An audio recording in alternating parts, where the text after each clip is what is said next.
Thank you so much. It's really an honor to have been asked to speak here this evening, and I want to thank you very much. You know, Piers Morgan is one of the spokesmen, I guess we could say, for the ruling class, those who are legends in their own mind and are convinced that they were born to rule, and you and I were born to be ruled, and they're perfectly happy to accept this burden and to rule us. And obviously, to be in the ruling class, you have to be quite competent, right, and so knowledgeable. Take, for example, Double Barrel Joe. His advice to women on how to defend themselves was just superlative. Obviously, the shotgun is the weapon of choice. It's so much easier to use than those terrible AR-15s.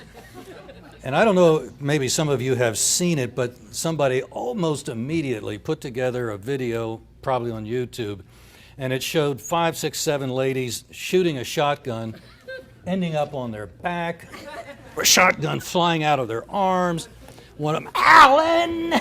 You know, and that was finally ended by a woman showing just how horrible it is to control an AR-15. Boom, boom, boom, boom. And actually, she was shooting at targets. She's probably a lot better shot than I am. And so good old Joe, but he doesn't let up. And I talked to somebody that knew him, and I said, have you ever told him how far off he is? Oh, you can't tell him anything. Okay. If he wants to keep embarrassing himself, we need a good laugh, and he's very, very nice to fill that role. So good. One of my favorite dust-ups was with a British member of Parliament, and some of you may have heard this before, but it's just so quintessential of the ruling class mentality. I was on CNN International, and they had a British member of Parliament, a conservative, a Tory, and for those who can't see me, I'm making quote marks with my fingers. But that's the best they have for a conservative over there. It would be a liberal Democrat here. I'm not kidding. And anyway, he was just so thrilled that his Conservative Party was going to very shortly be enacting their current virtually total gun ban. And I explained to him a little bit about the work of Dr. John Lott. More Guns, Less Crime is the bumper sticker title of his book, and that actually might give you a false impression of the book because there's some very technical discussion in there, which my head is still sore from trying to understand it. But he uses a bunch of econometric procedures to show that really the only thing that seems to make a difference in lowering crime is either the presence of a police officer in uniform right there at the scene or concealed carry laws. And the easier it is to get a concealed carry firearm, then the easier it is for people to defend themselves, and hence the more difficult it is to be a criminal because your working environment becomes more dangerous. And criminals are evil, but they're not completely irrational. We have hardly any murders occur in Fairfax County, Virginia, with over 1 million people, 0.3 per 100,000. Over in Washington, D.C., where they have virtually a total gun ban, they've only grudgingly let people own a few firearms and certainly can't take them outside the house, where most crimes against persons occur, but that's okay. And there they have a murder rate of 9 per 100,000, 30 times higher than it is over in Fairfax County.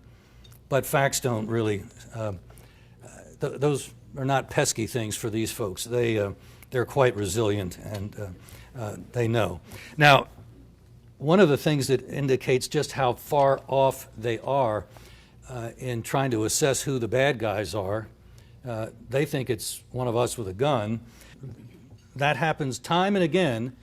The attacks in this country have been Islamic attacks, and yet folks like us are the ones that the Department of Homeland Insecurity is all in a Twitter about. Janet Napolitano has referred to folks like us as the potential terrorists. So obviously, Inspector Magoo is not likely to find the real criminals when those kinds of blinders are covering the eyes.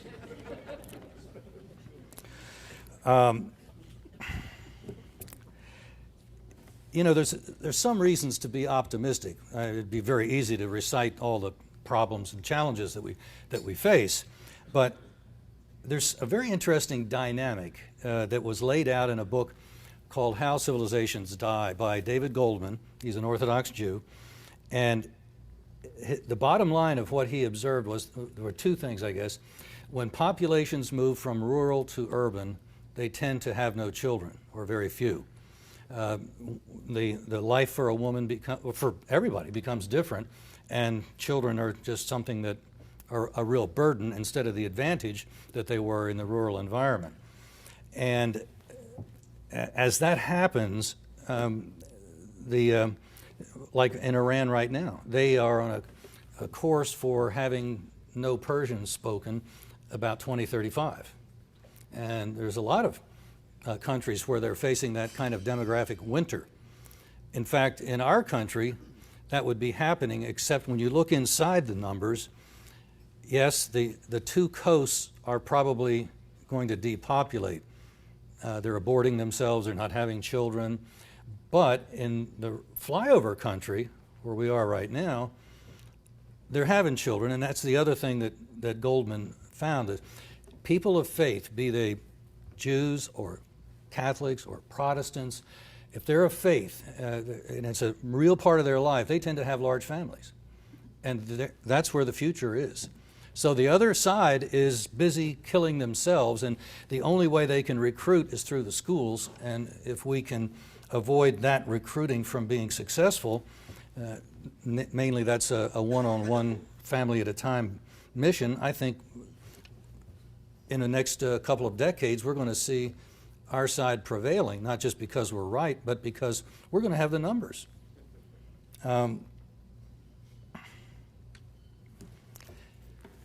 We had a gunfight in Congress recently, in the Senate, and it was interesting how that thing worked out. I want to tell you, when we started after Newtown, my stomach was kind of knotted up because I'd been through this before after Columbine, and unlike Columbine, this one just kept grinding on. It didn't seem to have a terminus. And the media clearly, and the political establishment, were convinced that they were going to get our guns. They have to get our guns. And as we were talking at dinner, they see what we see, which is more Americans now than ever before are becoming aware of what is going on, that something needs to be done, and are more and more getting involved to do something about what's going on.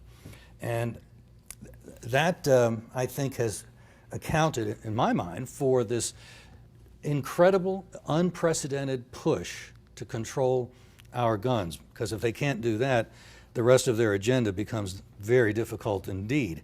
After a certain point, Americans are just likely to say enough. In fact, we were talking about that in microcosm at dinner. The Battle of Athens is actually a film. I see one familiar with it. If you haven't seen it, go online and call it up. The last 20 minutes or so are really neat. I'm sure the whole movie is a good one, but the gun guy was only interested in the last 20 minutes or so. A bunch of corruptocrats had taken over the town. Veterans came back from World War II, saw what was going on. It was an election in 1947, and as they expected, the ballot boxes were literally carried away. You know, this happens in real life. My wife was born in Panama, and the one time she got to vote in Panama, she saw the very box she'd put her ballot in carried away by the soldiers. So it gets kind of up close and personal when you see something like that.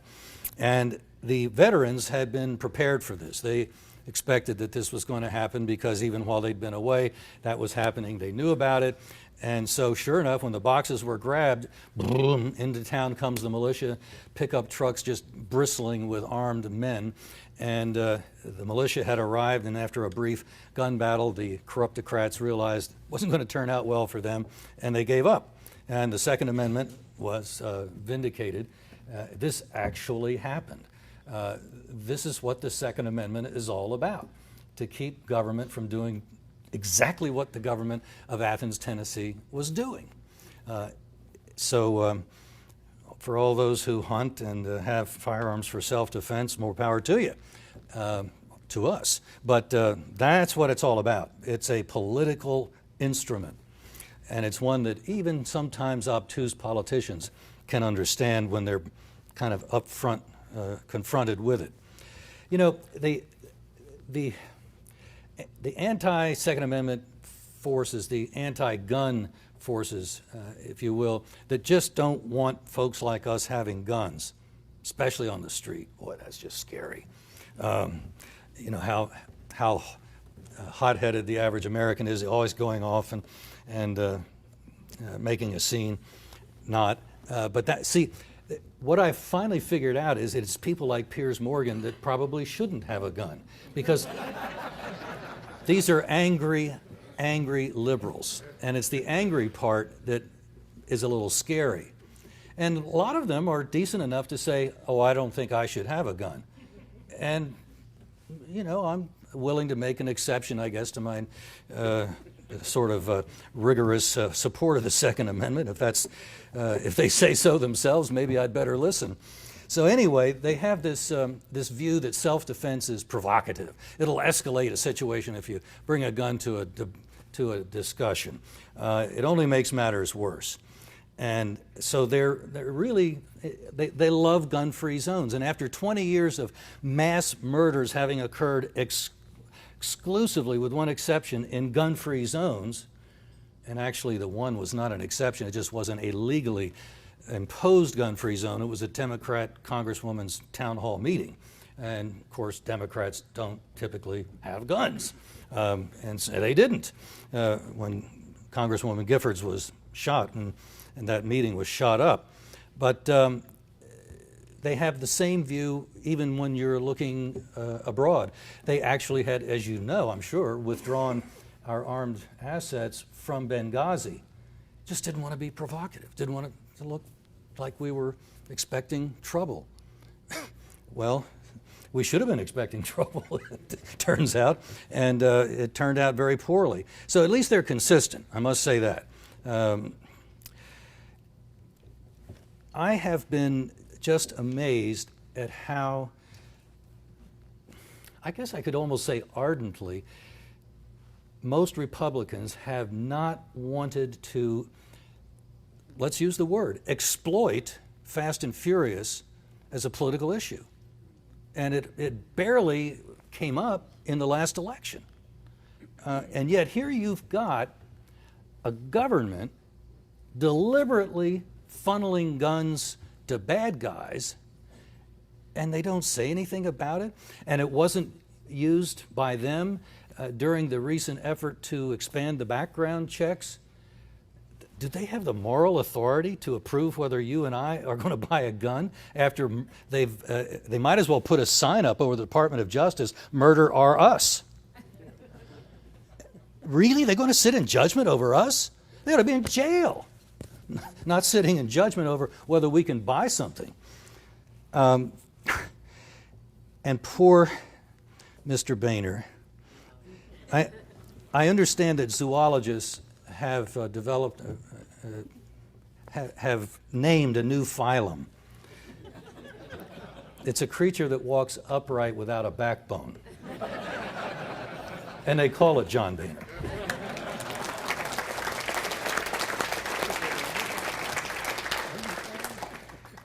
Oh, he comes from here, doesn't he? Oh, it's Cincinnati? Oh, okay. Right church, wrong pew. Okay.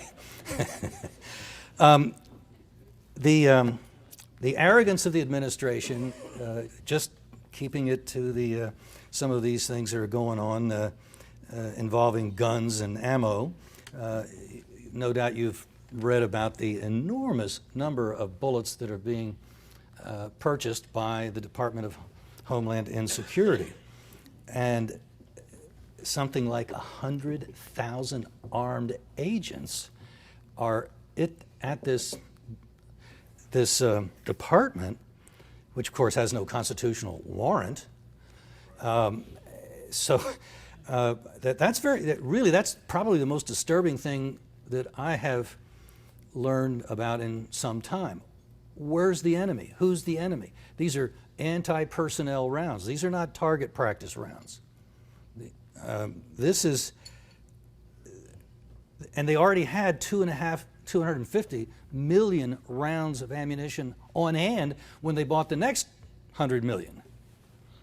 And they apparently plan to buy that many for 10 years. That's a bunch of bullets.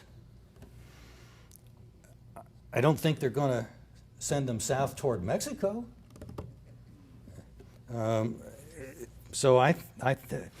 Congressman Hulskamp of Kansas tried to get an answer. What for you have all those agents? They don't even give him an answer. That's how arrogant they are.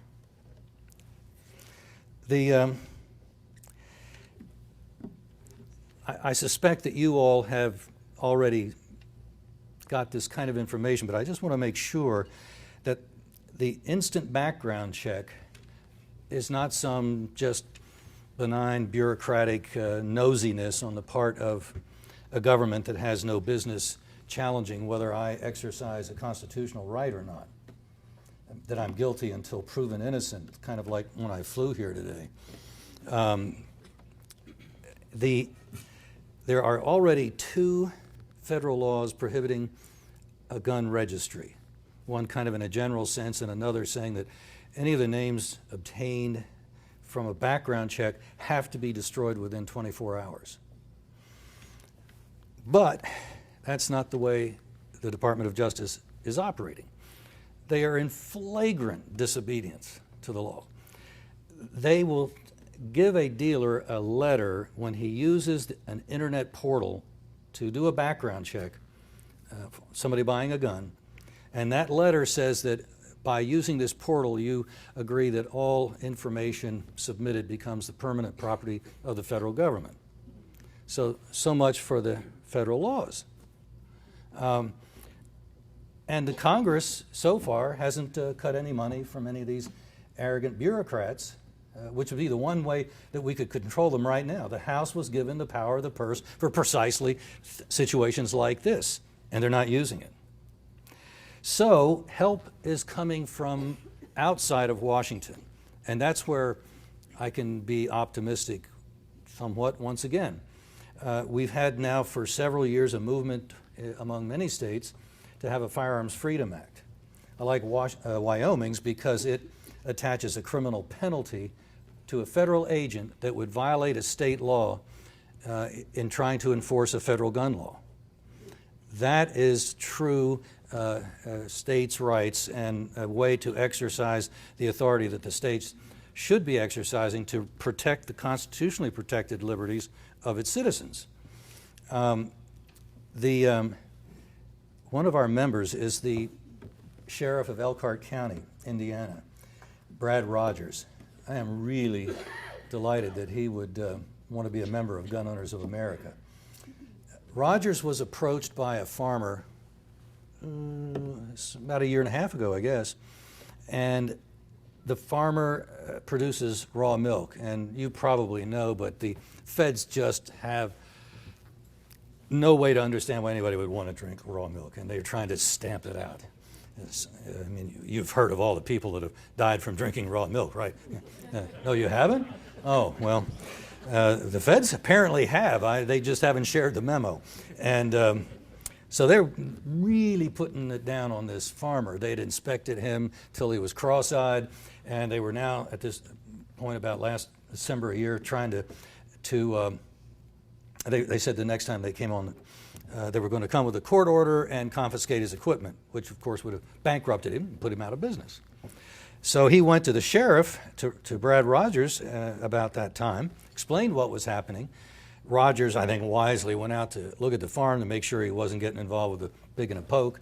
But there weren't dead animals lying all around. This was a very well-run, very clean farm, which you would expect if somebody's selling raw milk. And that's what he found. And so he went back to his office and emailed the head attorney at the Food and Drug Administration. I mean, they got their own SWAT teams, you know. Department of Education does too, by the way.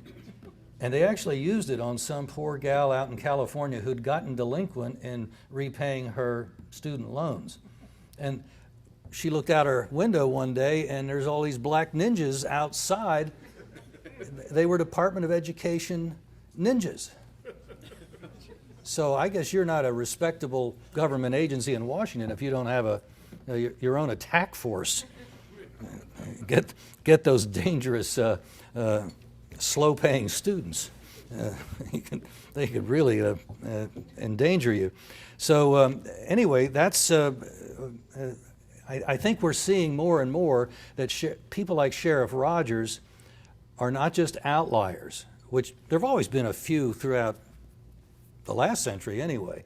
But now there seems to be, I'm getting the impression, a genuine movement, and a lot of the reason for it is that great American Richard Mack, who has been fostering this this movement, this identity that we sheriffs have the authority as the chief law enforcement officer of our county.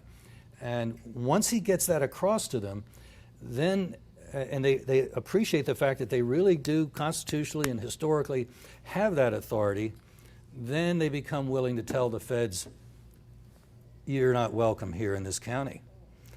Because you don't, you know, what Rogers was telling the FDA is, I don't see food and I don't see drugs in the Constitution. That's not a delegated power. So, butt out. And so far, they've just not said anything because they realize that not only does Rogers have however many deputies he might have, but he's probably got about half of the county that would be just perfectly happy to show up with everything from a .50 caliber down to whatever. And, you know, I guess if they didn't have the 82nd Airborne already spoken for all the way around the world, they might be able to do something. But happily, at least for this purpose, their overextension around the world helps us domestically. And they're not quite as rough and tough as they'd like us to believe. And a county sheriff with a backbone is able to stare them down. So I think if we continue to move in this direction, and for my money, the most important elections, a lot of important elections, but the most important one seems to be for sheriff. And if we can get sheriffs that think like Brad Rogers does, and happily many others like him now, then I think we're going to see a little bit more respect coming out of Washington. Because right now, they just assume that I'm a federal agent and I'm here to tell you what to do, and you know, that's all there is to it. And it comes as somewhat of a shock to them that somebody would even question that authority. But so far, and I could give you lots of other examples of sheriffs telling the Forest Service, the BLM, whatever, get out of my county. If you touch my citizen, I'm going to arrest you. And that message has been uniformly accepted, if not agreeably, but it's been accepted by the federal government. So we do have a way of controlling what happens in Washington. We may not have a Congress that has gotten the memo yet, but there's probably getting on to be 400 sheriffs around the country, which is a little over 10%, that have the message and are acting upon it, from at least saying they're not going to cooperate, say, with a gun confiscation in their county, to actually actively opposing something like that in their county. And as Brad Rogers showed, there's other reasons to oppose than Second Amendment issues. And I think that is some of the best news that you haven't read in the New York Times. And probably there's a good reason, because they don't want to encourage other sheriffs who probably, a lot of them, don't have any idea that they can do this. In fact, I was leaving the last conference that Sheriff Mack had organized. I was in a van back to the airport, and there was a couple of sheriffs sitting behind me and talking. And the one said, you know, I was pretty much in agreement with what I heard here before I came, but now that I've been here, when I get back home, I'm going to put this into practice. And the other one said, me too. That's the effect that Richard Mack is having with these sheriffs. And he's now had probably going on 300 sheriffs that have been able to get this kind of education from him and from the other sheriffs. It's a peer to peer kind of operation. It's not what I say to them, but it's what people like Sheriff Rogers say, this is what I did. And that seems to be having a very positive effect. So there's a conference coming up at the end of this month in St. Charles, Missouri, and if you know a sheriff that might be even halfway open, let's make sure we try to get him out there. I hope you might really take me up seriously on that. We'll try to help finance him getting out there if that is an issue. This is just, I think, the most important thing that's going on right now, and it is very much an action-oriented operation. This is not just theory. This is where the rubber meets the road. So thank you so much for having me here tonight. It's just, it's wonderful to see so many people that are part of the vast right-wing conspiracy, and thank you for including me in it.